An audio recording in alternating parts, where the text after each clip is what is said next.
abduction this morning of an employee at Broadlawn Hospital here in Des Moines. The woman was on her way to work when a man tried to force her away at knife point. And it appears that you could be faced with a higher sales tax. The Iowa Senate is moving closer to endorsing that idea. Tim Hedrick is in with the weather and Jeff's recruiting file, all coming up at 6. Some encouraging news for the American economy and a U.S. naval buildup tonight in the Mediterranean. NBC Nightly News with Tom Brokaw. Good evening. The new year is a little more than a month old now, and there are some strong indications that 1987 could be a good year for the American economy. The government keeps track of key economic figures, the so-called indicators, and in December, they were up more than 2%. That's the biggest increase in almost 4 years. At the same time, housing is booming, interest rates are low, and a weakened dollar makes U.S. products more attractive overseas. NBC's chief financial correspondent Mike Jensen tonight with how all of this adds up. At plants and factories like this, the order books are filling up. I'm heartened in that we're getting busier. That kind of activity, plus a one-time surge in building permits and borrowing just before the new tax law took effect, sent the leading indicators in December soaring. And housing is booming. Things haven't been this good since 1979, according to builder John Arbib. I guess it was the lowering of the interest rates that really was the thing that started the whole ball rolling. Some experts say this is more than just a one-month spurt. Like Rip Van Winkle, who woke up from a long sleep, the economy is stirring and will do better in the months ahead. All this is being helped by a weak dollar. It has dropped more than 40% against the yen and the West German mark in the last 2 years. That helps American manufacturers who sell overseas. 50 and a quarter HCI. The weak dollar also is helping the stock market. Although it was down a bit today, it has gone up 272 points on the Dow since January 1st. One of the reasons the stock market is doing so well is foreign investors. With their strong currencies, they can buy stocks in the United States at bargain prices. Foreigners are also big buyers at this boat factory in Florida. They get more for their money since foreign currencies are so strong. International sales are up about 5 times from last year. And interestingly enough, we're finding they're up largely in the small boats, which we feel can be attributed to the downfall of the dollar somewhat in the last quarter. All this is helping American workers. More overtime, more shifts. This yarn factory in Georgia will soon be operating 24 hours a day, 7 days a week.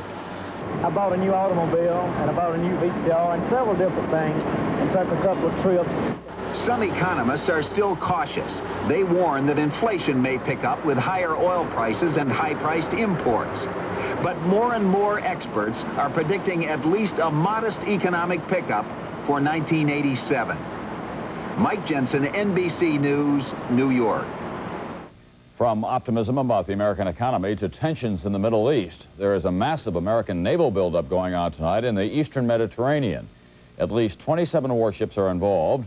The buildup coincides with growing concern about American hostages in Lebanon and an indication from Israel that it would cooperate in any U.S. military operation in Lebanon. Right now, 2 aircraft carrier battle groups are reported to be within 50 miles of Lebanon. They'll be joined by an amphibious assault ship and 4 escorts that left Spain today. Pentagon spokesman Robert Sims described what the U.S. is doing. Our movements of our ships are entirely precautionary in nature. They represent prudent stationing of our forces where they would provide the greatest opportunity for the president to exercise whatever options he wished. They're not there as a threat to anyone, certainly not as a threat to anyone who is acting in the civilized way. At the same time, Tehran radio charged today that Wall Street Journal reporter Gerald Seib was a spy for Israel. It gave no indication when Iran might release Seib, who was arrested on Saturday. At the same time, Wall Street Journal officials said they have not heard anything directly from the Iranian government. They described Seib as a reporter who was just doing his job. They expressed hope that Iran would release him soon. The White House today left open the possibility that President Reagan may testify before a Senate committee investigating the Iran-Contra affair. Spokesman Marlon Fitzwater said at the White House that before deciding, Mr. Reagan would await a request from the committee, however. Also coming up here tonight on NBC Nightly News, Jack Reynolds with a special segment report on cops and stress. How their jobs sometimes even drive them to suicide. And Bob Dotson tonight on a South Carolina man who is a good Samaritan of modern times.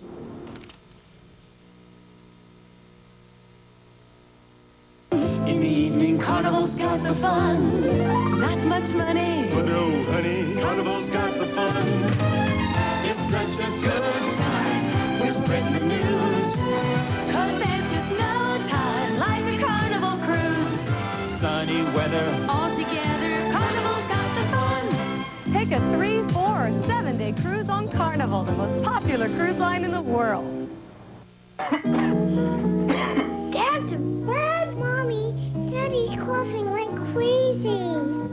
Oh, you sound awful. Give him my cough medicine. Daddy needs something stronger than that. When a strong cough comes on, adults need a strong medicine to help turn it off. Vicks Formula 44, the only liquid cough medicines with the maximum strength cough suppressant adults need in every formula for the relief adults want. Formula 44, strong medicine to help turn a strong cough off. From Vicks, of course. Stovetop stuffing in canisters makes a lot or a little in one easy step. When you want dishes quick and delicious, you can be flexible with Stovetop tonight. It's the right stuff, always enough. It's great for me at home with the TV. Have it for you or fix it for 2 more. It serves from 1 to 8 just right.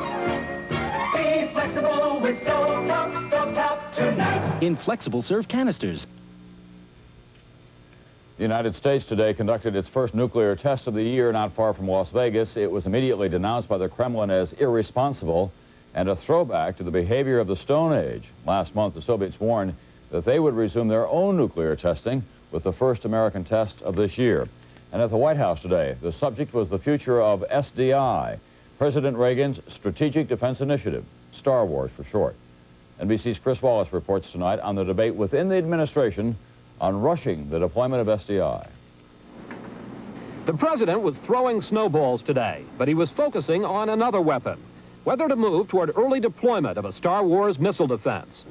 His administration is deeply divided, but meeting with top advisors today, Mr. Reagan made no decision. The reason for the debate is that Star Wars research has gone better than expected, forcing earlier choices. Defense officials now say they could deploy a partial system by 1994, including battle stations in space that could fire rockets at Soviet missiles as they take off. Defense Secretary Weinberger is pushing early deployment. Some say to prevent the next president from killing the program. We have an opportunity to build a better and a safer world, and I think we must seize this opportunity now.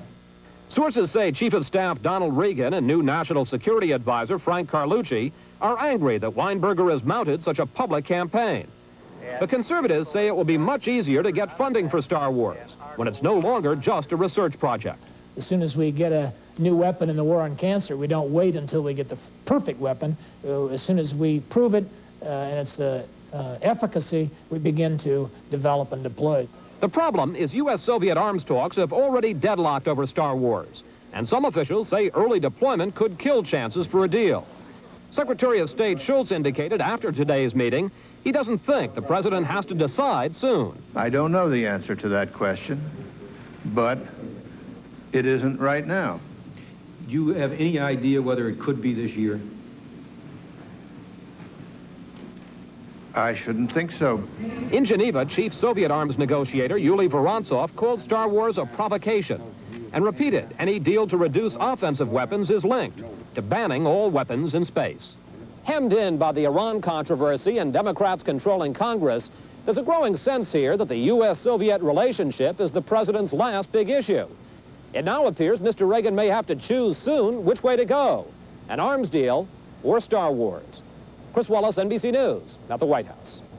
The Pentagon said today that Richard Perle, the administration's toughest opponent of nuclear arms control, will resign as Assistant Secretary of Defense. Perle reportedly has been offered more than $300,000 for a novel depicting a fictionalized tug-of-war between the Pentagon and the State Department over U.S. policy toward the Soviet Union. And the White House announced today that Patrick Buchanan, another outspoken conservative in the Reagan administration, will also be leaving his job as Director of Communications.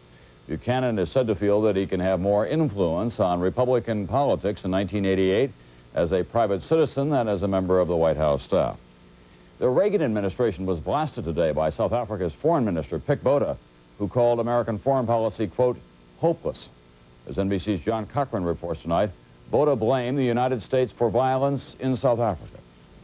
I hold Congress responsible for the killing of black people by black people in this country. It was the most serious accusation ever by a South African official against the United States. Foreign Minister Botha blaming Americans for black-on-black violence, black radicals maiming and killing moderate blacks who opposed foreign economic sanctions. The South African government claims that the U.S. Congress undercut black moderates by imposing sanctions, and that President Reagan is politically too weak to control foreign policy. It is dangerous to follow the United States when it comes to decisions on world political affairs. This attack on the U.S. marks the start of the South African election campaign. President P.W. Botha will campaign as the man who told the rest of the world to drop dead. Botha, a moderate by South African standards, will have to campaign against extreme right-wingers who curse foreign interference. Until the election, May 6th, it will be good politics to be nasty about Americans. But officials here are not really as angry as they pretend about U.S. sanctions and disinvestment. Kodak is apparently the only American company which will pull out of South Africa completely by refusing to permit its products to be sold here. Several U.S. companies are simply selling their subsidiaries here to white South Africans, who will then continue to distribute the American products here. And the Reagan administration partly backtracked on sanctions by deciding to continue buying strategic minerals from South Africa, a decision that brought charges of hypocrisy from blacks and whites. It is summer in South Africa, and President Botha doesn't feel winter coming on for his political career. Not when he can campaign against the Americans. John Cochran, NBC News, Cape Town. Former President Ferdinand Marcos of the Philippines is spending the night at a U.S. military hospital in Honolulu. NBC's Carl Stern has learned that Marcos agreed to undergo tests at the insistence of U.S. prosecutors. Marcos has said that poor health kept him from traveling to Virginia to appear before a grand jury looking into charges of kickbacks on military contracts paid for with American dollars. Even without this box, I'd know this is a delicious Sunsweet prune.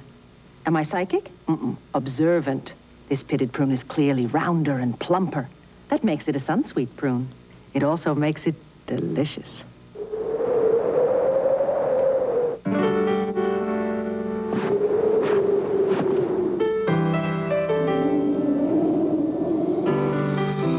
When it's cold and rough outside, try something warm and creamy inside. Cream of wheat hot cereal and instant mix and eat. Their smooth texture always lets the flavor come through. Two great ways to come in from the cold. I enjoy walking. A long hike is relaxing and helps me keep up with my grandchildren. It's all part of taking care of myself, like Tylenol for aches and pains. I was first given Tylenol in the hospital. You know, Tylenol is the pain reliever hospitals use most. I've been using Tylenol ever since, and it's never let me down. Only now I use Tylenol caplets because I find them so easy to swallow. Trust Tylenol, the pain reliever hospitals use most. Coldwell Banker is America's largest full-service real estate company. And these days, you don't get bigger unless you do it better. Coldwell Banker, the home sellers, a member of the Sears Financial Network. Tonight's special segment, Cops and Stress. The gun and the badge offer no protection against some hazards of police work, it turns out. The emotional scars caused by stress. So police officers are at high risk for many problems. And as NBC's Jack Reynolds reports tonight, one of the most serious is suicide. So much was now my enemy. The gun I had cocked to my head, and then I seen what it did to other officers, so I put it in my mouth. I found myself unloading my gun. I believe I was about 3 seconds away from putting it up to my head. Suicide. Cops have one of the highest rates of suicide in this country, and of alcoholism and divorce. Experts say the underlying cause is stress. Eddie Donovan, who heads the Boston Police Stress Program, knows a lot about suicide. How many cops do you think committed suicide in 3 years in Chicago? No guessing, 20. Last year, Boston had 5 suicides. That's astronomical for a small department like ours. 5! Lieutenant Walter Tower was one suicide. A street-smart Boston detective, he shot and killed himself and his wife. Police suicide is a problem not only in big cities, but in small towns, too, like Okeechobee, Florida. How many cops kill themselves? There are no reliable statistics. Experts can only guess. The numbers say that the police suicide rate is anywhere from 50% to 600% higher than the general population. Well, number one, the biggest reason I think that we have so much suicide is because the means are ready available. They're on your hip. There are other reasons. There's the ever-present danger. The thing that goes through my mind the most is anticipating the moment of when I'm going to get mugged. She's a police decoy walking a block where the night before an elderly woman was mugged. There's always that chance that you take, you know, that something could go wrong. Is he going to have a gun? Is he going to have a knife? You know, it's scary. Lennon? Yes, sir. Another source of overwhelming stress for police is the sheer frustration of the job. We're the ones that run down the alley and face shotguns and etc. and they plead bargain a case away. There are complaints of insensitive management, and police often feel they're an embattled minority. And there's always the fear of being sued. Everything you do is you second guess, your boss's second guess, the public second guess, and the court second guess. Finally, the average cop spends countless hours on dull, routine patrols.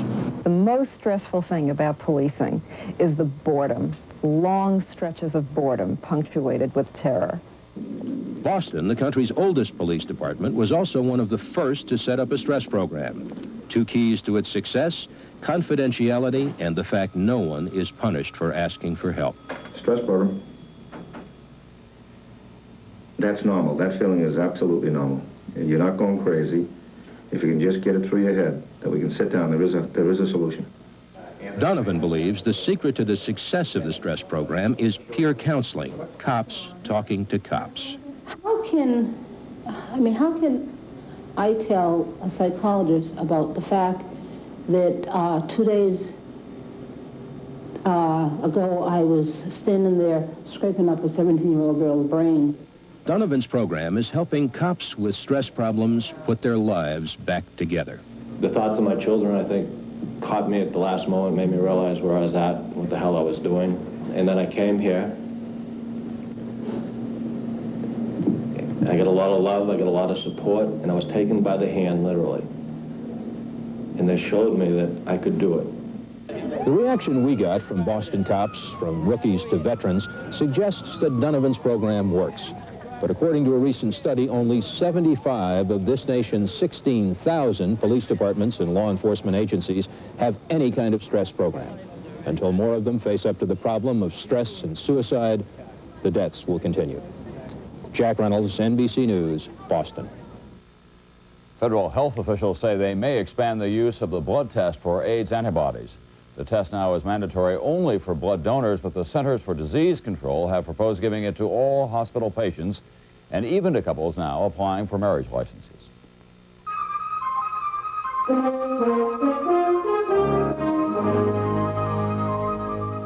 Oh, cereal. Those Honey Grahams and good things in the middle have got people talking. Oh. There's something in the middle of O's cereal that makes people say. Oh.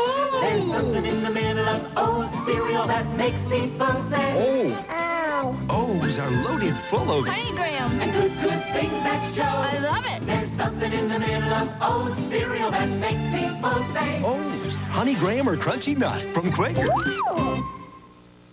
Runny nose, watery eyes, congestion, and a headache. When you've got all these sinus symptoms all together, you've got sinus complex. And that's too complex a problem for most cold or sinus remedies. You need maximum strength Sinutab. specially developed to relieve all the symptoms of sinus complex. Sinutab. You'll feel altogether better. And take new Sinutab nighttime at night to feel altogether better in the morning. Sprint keeps building, not just a link or a few lines of fiber optics, but the first and only 100% fiber optic network clear across America. With more fiber optic cable in place right now than AT&T. So US Sprint can keep giving you the best overall savings and give you the clearest connections in long distance. Call US Sprint. We're building the first and only 100% fiber optic network clear across America.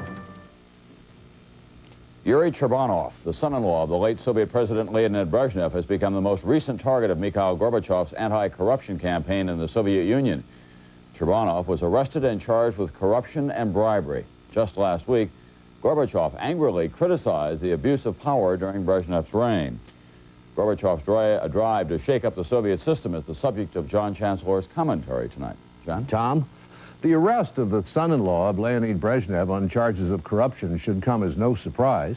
The Soviet society was sliding downhill fast when Brezhnev and his pals were running things. People grew calloused and cynical. There was little incentive to work hard. There was an increase in the number of people who just wanted material things. Crime increased. There were more drunks and dope addicts. That's not me talking. That's what Mikhail Gorbachev said last week in a speech to the Central Committee in Moscow. And Gorbachev says the problem has not been solved. We're witnessing a fascinating moment in the history of the Soviet Union. The head of the party, Gorbachev, a dedicated communist, is trying to inject a little democracy into the system. For example, in elections for certain party jobs, there is now only one candidate, usually a faceless party hack.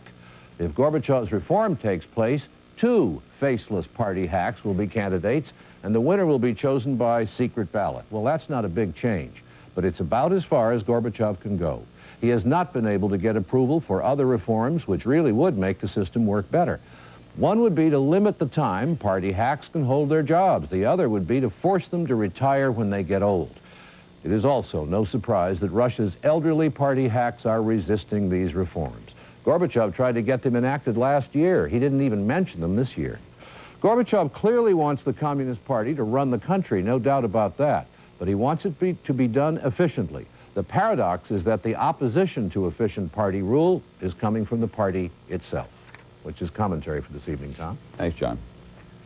By a lopsided margin of 401 to 26, the House today voted to override President Reagan's veto of the Clean Water Bill. Republican leaders in the Senate say they expect it will also vote to override the veto when it takes up the matter later this week. The bill calls for spending $20 billion. The president announced it as what he called a budget buster.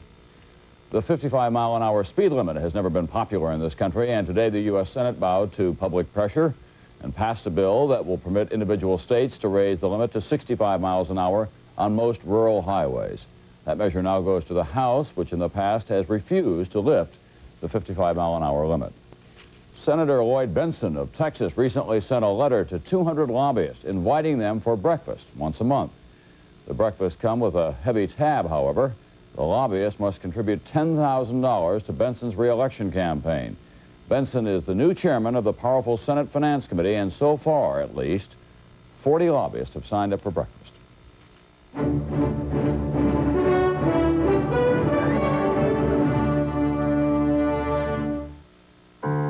If you're looking for a simple way to apply for the American Express card, simply pick up one of these, because now you can apply over the phone.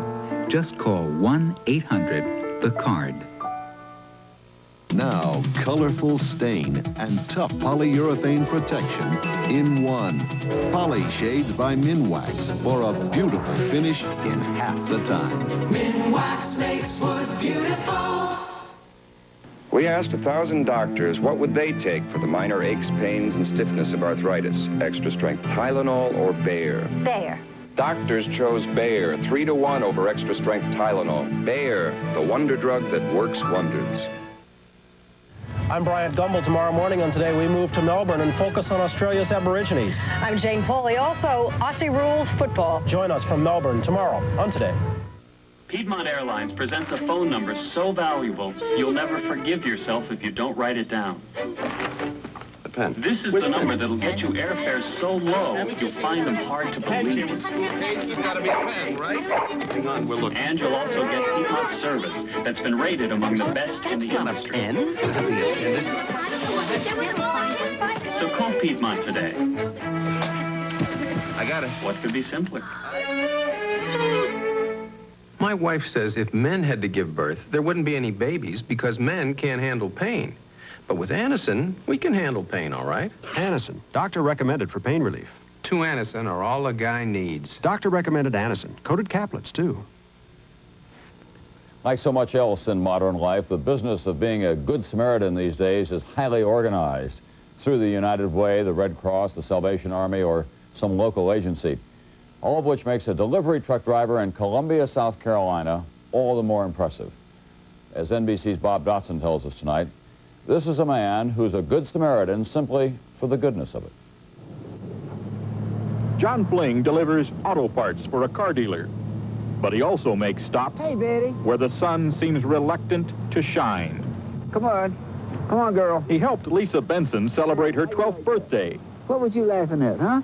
She suffers from Ray's syndrome. What you see? Weighs just 19 pounds. If she gained any more weight? Fling pays her mother's light bill.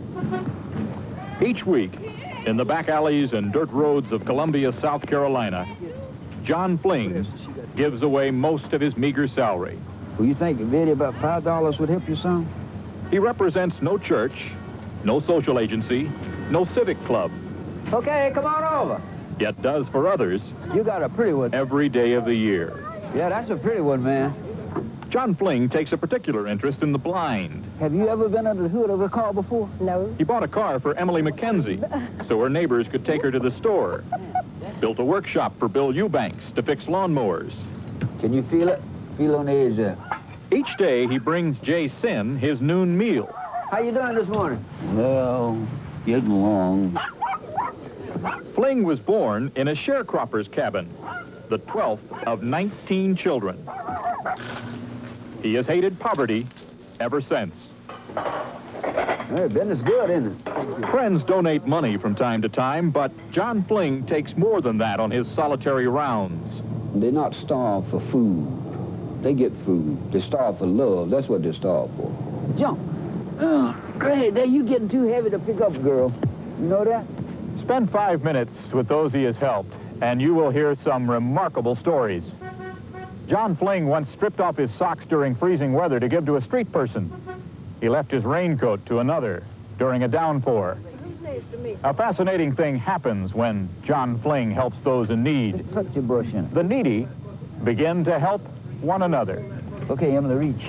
Jay Sin's blind friends gave him an early 90th birthday present. Now, reach out. This is Louise, and this is the house. You're going to paint from here to here, and from here all the way down. John Fling's giving is contagious. It is his greatest gift. Move, dog, run. You'll be two-tone in a minute. Get the bucket between you and the house. Okay. Bob Dotson, NBC News, Columbia, South Carolina. That's looking good. That's Nightly News for this Tuesday night. I'm Tom Brokaw. See you tomorrow night.